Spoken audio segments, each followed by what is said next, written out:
Uh, I think we're officially live right now. Yes, thank you everyone for joining the webinar today. Lovely Friday morning. We got the birds chirping here.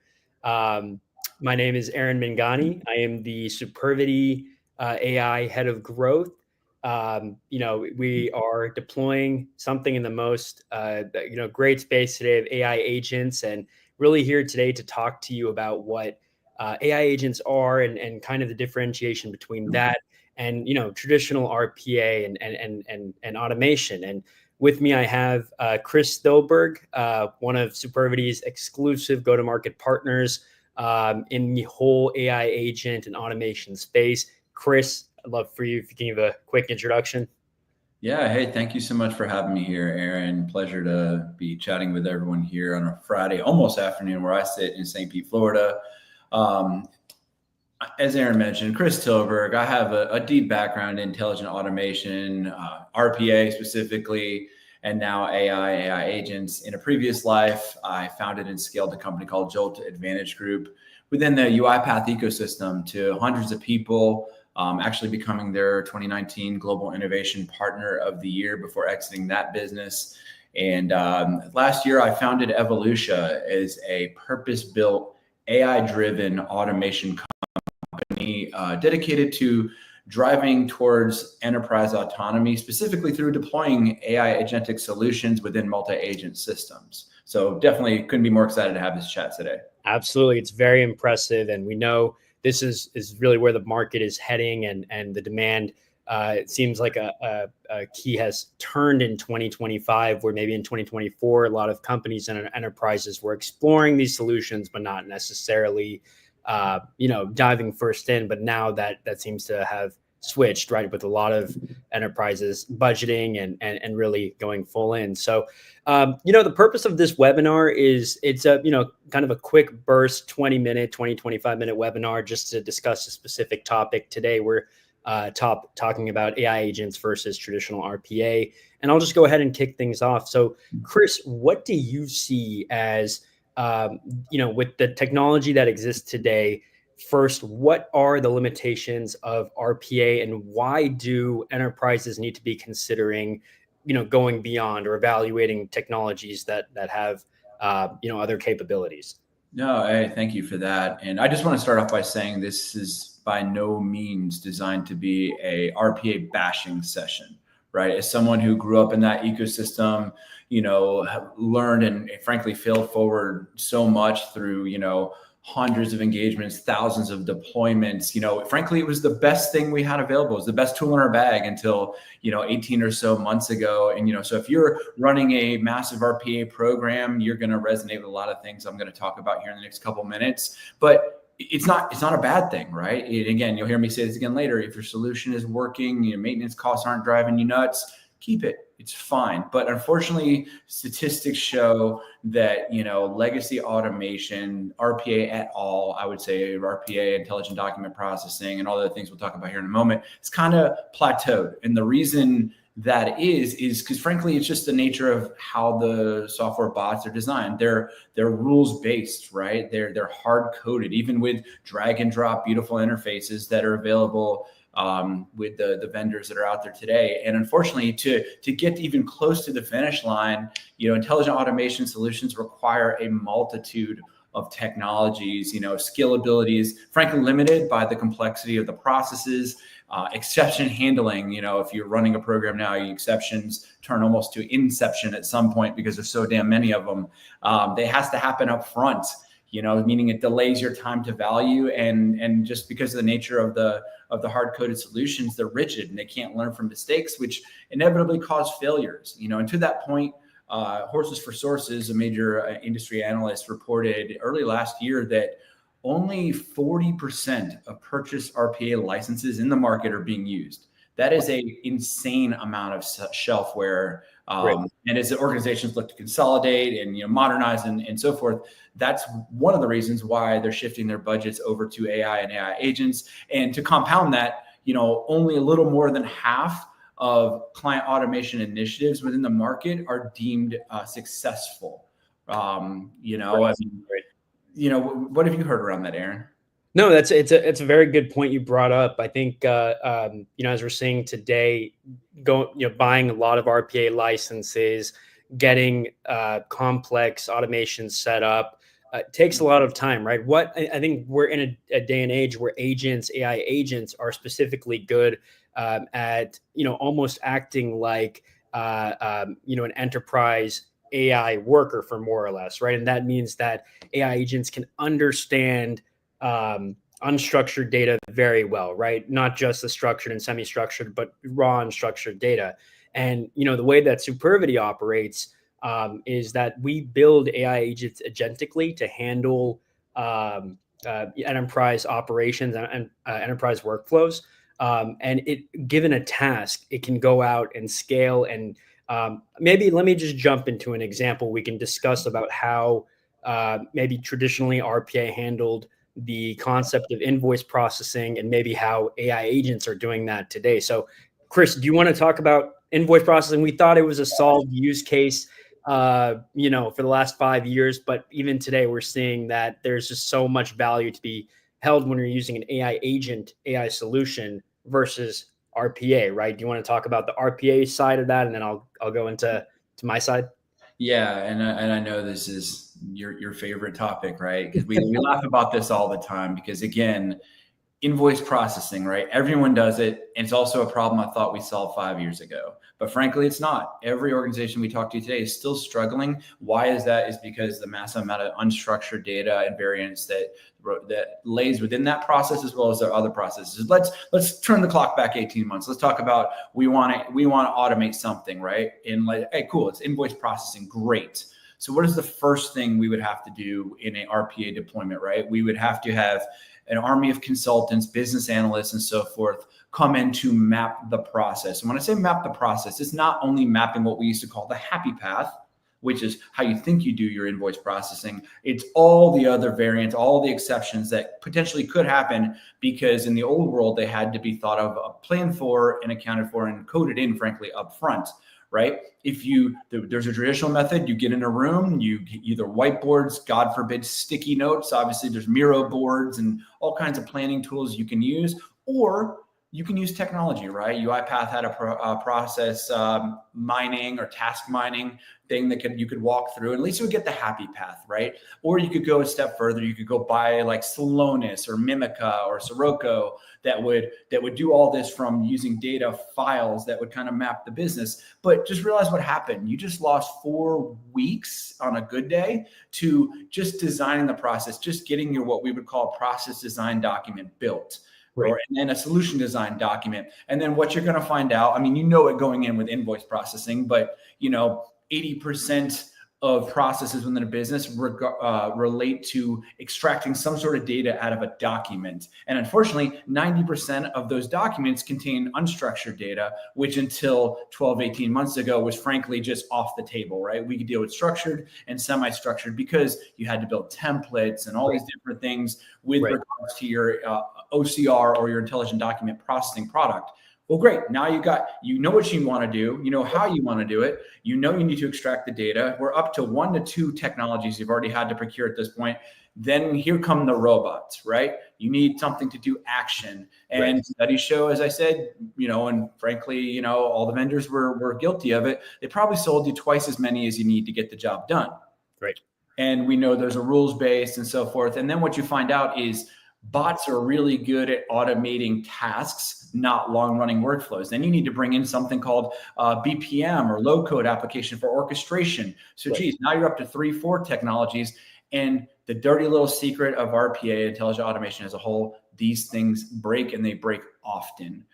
So then you're looking to have some sort of managed services provider, or you say you had 10 automations live in production, you had a team of say 3 to 5 developers. They're going to be spending 80% of their time maintaining old value, but not before even thinking about new stuff out there. And realize what I just say, developers, you need coders, you need IT infrastructure, meaning, virtual machines, servers, and so forth. All that just complicates everything delays the time to value. Going back to invoice processing, right? Consultants come in, we map the process. Great. That takes 4 weeks before coders get on keys. Now you just need coders to come in, developers, either internal, external. They go and they build the solution. The day it hits production is the day it starts breaking, because guess what? It knows how to handle green invoices. A red one comes in. Oh, in the land of bots, the entire process breaks. Right. And I know you'll talk to the differences, how we're doing things now. So what happens? You're playing this constant game of whack-a-mole, trying to fix old problems while new ones are coming in and so forth. At some point, management and leadership is going to raise their hand up and say, stop. They're either going to de-scope or deprioritize the entire engagement as the total cost of ownership skyrockets and your perceived value just continues to sink. So I hope that helped. That was Chris. I feel like you've done this before, so you know what you're talking about. Absolutely right, and that's really where AI agents are coming into the picture. Where an AI agent has a brain to understand information, right? The unstructured data. It has the eyes. This is how Superbity is built. Its agents. It has an eyes component to see where it needs to connect to. Where is that whole reconciliation? What systems is it touching? An agent learns just by seeing the process, right? And then the hands, right? Actually doing the work, taking the action. So now not going through that whole iteration phase of process documenting and sticky noting. We have a pre-built agent that knows the task is to go out, capture invoices. Sorry, my email is going off. It's going to go out. It's going to capture all the invoices, all the supporting documents. It's going to know, hey, I have to map this invoice to these 7 supporting documents, whether it's purchase orders or rate contracts or timesheets, whatever it may be, right? And these agents that, at least from the Superbity side, is pre-trained and pre-built. So these things don't need to train on customer data. It goes out, and within a week of deployment, the moment that it's launched, we're talking a time frame of weeks here, not quarters. An enterprise is seeing significant value, and in today's day and age, a lot of this is technology that is here and is happening now. Superbity today is working with over 50 global Fortune 500 companies, and the reason I brought up invoice processing and reconciliation is because that always becomes a first touch use case, right? When businesses see the capabilities of what an AI agent can do, the question becomes, hey, wait a minute. Traditionally, we're paying, right? We have a solution around paying. We know we're paying. We automated paying, but are we paying correctly? Do we know that every invoice that we're sending out is correct to what it's supposed to be and match up with supporting documents? Because we can't go out and manually map it all, and we can't say that, this percentage rate contract is correct. And it's just a time and time again use case. And taking one step back, Chris, we're talking about just one example of invoice processing and reconciliation. But today, Superbity has deployed, has over 80 AI agents pre-built, ready to go, touching the whole business organization ecosystem, right? Everything from client services, a member enrollment, to finance AI agents, to HR, to sales. And that's just pre-built, right? But when an enterprise comes in and they're saying, hey, an agent can do all this stuff, can it solve a niche pain point that we have? Whether you're a pawn shop or you're a delivery platform, agents can be built quickly there. So, Chris, just what are your thoughts on that? Right? Are you seeing a lot of traction around that, or what are some questions that people are asking today? Right? Does it exist? Do they really believe it? Is it too good to be true? Do we want to demystify? I think there's a little bit of all right, and also the too good to be true, because most things that sound like it, frankly, are. I can tell you that this isn't. We've talked about this as well. When we begin engaging with a new, customer or prospect on an opportunity, the technology is at a 9 out of 10 and getting better every day. The interest is an 11 out of 10. As we said, they're shifting the RPA, their legacy automation budgets to AI, but they're not sure how to get started. But frankly, the where they want to get started is a 2 out of 10. They want a HR chatbot or something, which we can certainly do, right? But everything's kind of limited by our imagination. And to that point, being able to ingest any data source, super unstructured documents, video, voice analytics, from call recordings that can be so impactful and important to a business that aren't doing anything today. On the sales side, even, right? It's really, you think about it, and then basically using the brain to do all the computation, transformational activities in the middle, and then you're the hands and arms of the agent to actually interact with any system. When I say any system, being on-premise, cloud, homegrown, green screen. I mean, heck, AS400, people still use it. It's crazy out there, but it works, and also no limitations with regards to integration, right? Where you can use an API or a gateway, you can use a flat file upload, or even go right in provision through the UI as you would with a bot. That gives you complete flexibility on either end with the amazing transformative power of AI in the middle.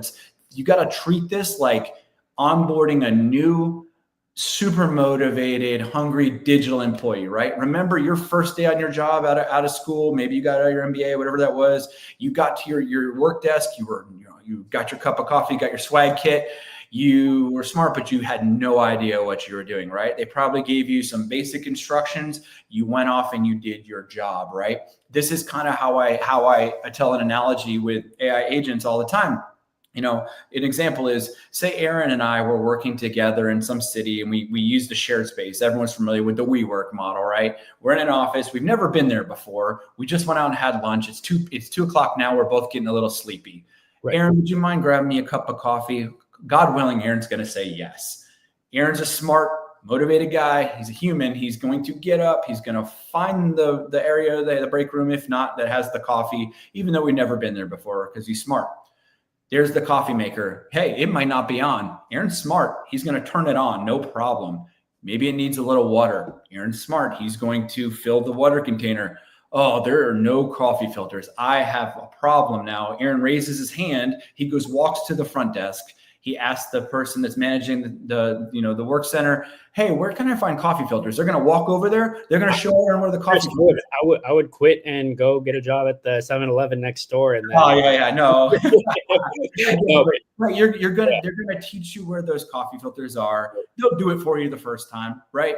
But guess what? Next time, I'm going to get my cup of coffee, by the way, which is at the end of the day, what I want and what a business leader wants with their automations. They want the cup of coffee. How it got there isn't that important. But what happened?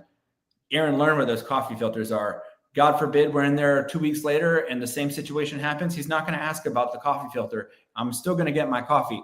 That is how a Superbity AI agent operates. Now, turning the clock back, if Aaron was an RPA bot, it would be Aaron stand up, rotate 180 degrees, walk 4 steps. There is a door. Is the door open? Is the door closed? Is the door locked?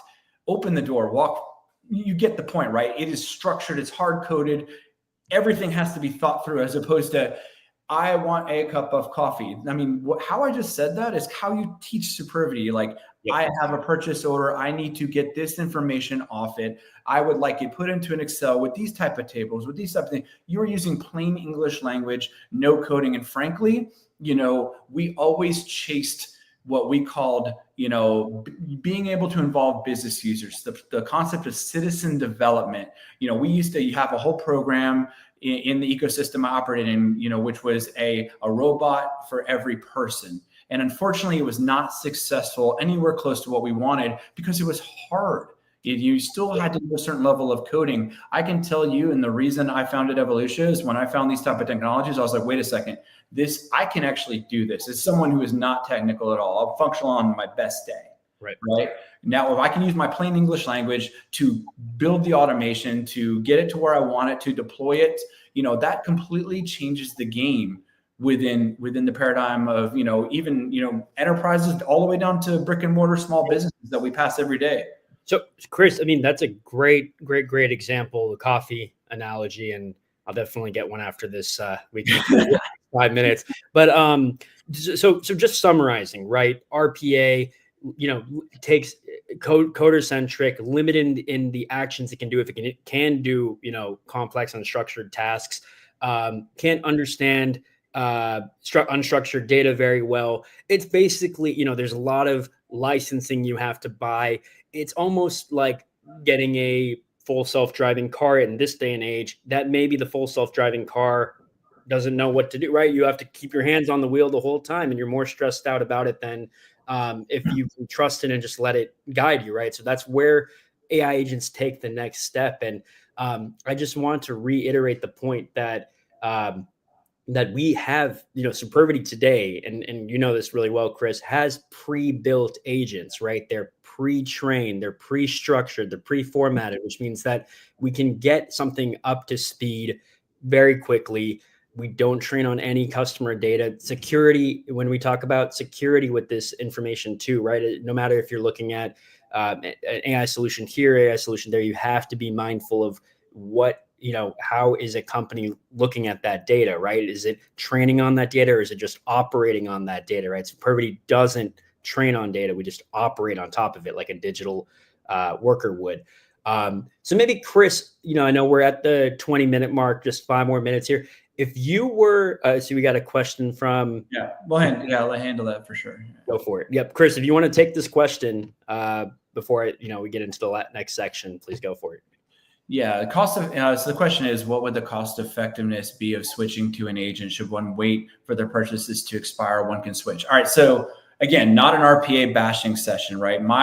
My theory is, if your RPA solutions are providing significant value, they're stable, meaning they're not breaking, you're not having to have prohibitive maintenance costs related to them, leave it, right? If it's not broke, don't fix it. What I'm betting is that is not the case, right? Statistics show otherwise. You likely are only realizing half of the value you were promised, and you're probably paying twice as much for your licenses. So the good news is I'll let Aaron finish with this, but Superbity has a no risk opportunity for you to migrate your RPA bots solutions over to AI agents for free, essentially. Sounds too good to be true, so I'll let Aaron finish that thought. My recommendation is again, where you find these opportunities, optimize your RPA, then shift that budget over to these type of agentic solutions. They're going to provide so much more, frankly, and for being more cost effective. Again, bigger, better, faster, stronger, cheaper in this environment. I'll shut up here in a second. I'll hand it over to you, Aaron. But I just want to close with a little bit of data. Right, a recent study that came out, and I think the December timeframe, out of the UK by Orgview Research, said that businesses are constantly ramping up AI investments. Right, no shock to everybody. Over 80% of global companies are investing heavily into AI. We're talking 7, 8, 9-figure investments, right, depending on the size of the businesses. Of that group, half of them have no idea the impact of what they're piloting, what that's going to do for their business, let alone how to get it to production. The crazy part around this is a third of that group are just saying the way they're going to solve it is by just doubling their budget this year. So taking proverbial mud, throwing it at a wall, and to get it to stick, you're just going to double the mud. That's insanity. AI agents provide a tangible path to value quickly, not only because they're pre-scripted, but because you're using natural language. You don't need the coding. You don't need the infrastructure. They're self-healing. They learn like a human. You teach them one time to find the coffee filter, they're never going to ask again. Yeah. Chris, right? let me throw a question to you, because this is exactly, you brought up a great point. Superbity today, the idea is, don't go and sign up with an RPA platform or renew, right? Take a free risk trial and see how agents would do the exact same task. And going back to your pricing point, right, on the metrics that you just shared, today we make it simple. We say, if you have a budgeted spend, these are the types of agents you can get. This is the ROI it will deliver. You'll start seeing the ROI within 2 weeks, right?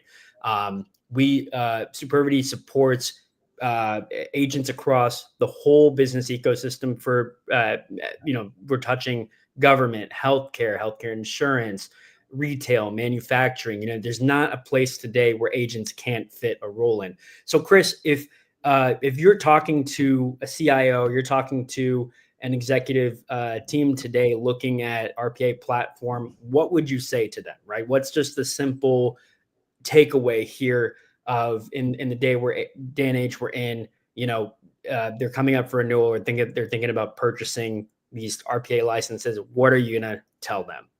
Well, as with anything in life, right, the first step is the hardest, right? Getting started. It's getting the wheels turning, right? The only thing holding organizations back today is their imagination. So a great place to start if you're already investing in RPA, maybe you're mid-cycle on your contract, maybe you're coming up on your renewal, take this no risk pilot, right? Maybe take a handful of your RPA solutions. Heck, take the ones that they promised you the world and you only saw half of that, right? But hey, it's providing something, but we never got the whole picture. Those are perfect places to start. Shift them over to Aaron and team. Let them show you how quickly those solutions can be converted over in a matter of days to AI agents that are going to provide you that base level of throughput that you were seeing and your value you were seeing from RPA, but then how you can augment that and take it so much further. And, the best part is Aaron and team are guaranteeing, a 50% savings of what you're paying against your RPA spend today. So really it's no risk. It's win-win-win, right? To quote The Office. So just, Chris, sincerely, we could talk about this for another hour, and I think we will be doing that in just maybe a month or so, right? Setting up a broader discussion and really deep diving. This was just a quick burst discussion point today. To anyone who's watching, if you're interested, please reach out to me, to Chris, to whoever. We're doing this now. This technology is here today. When you see the technology in action, it works, right? Doug, great picture. I see you're here. I'm curious on the multi-agent approach and how many companies are not there. Future-proofing is a new agility. Absolutely, right? We're not building technology that's going to be here today in the moment and, changed again in another year. And with the way technology is evolving, it's like every 6 months, every quarter, there's something new. So I'll touch on this last quick point before we drop off. But Superbity today is a platform, right? We can build AI agents completely no code, business centric. They're enterprise operation agents, and agents can communicate with each other, right? In the multi-agent system. So in the day, this is honestly, Doug, I think you've just set up our next topic for maybe next week.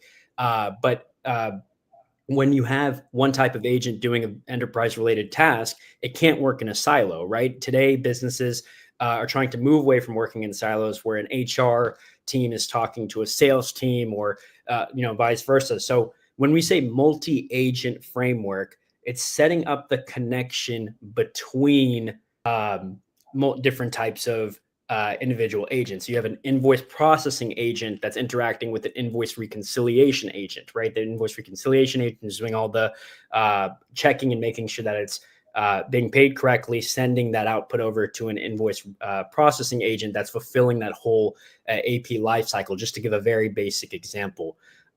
Doug, I'd love to set up, I think you've just given us our next topic for next week. With that being said, thank you all for joining today. Chris, if you have any last comments, otherwise we're good to go. No, again, just we're only limited by our creativity at this point, so it's time to get started. Great. Thank you all. Appreciate your time, and please feel free to reach out. Thanks. Okay, bye.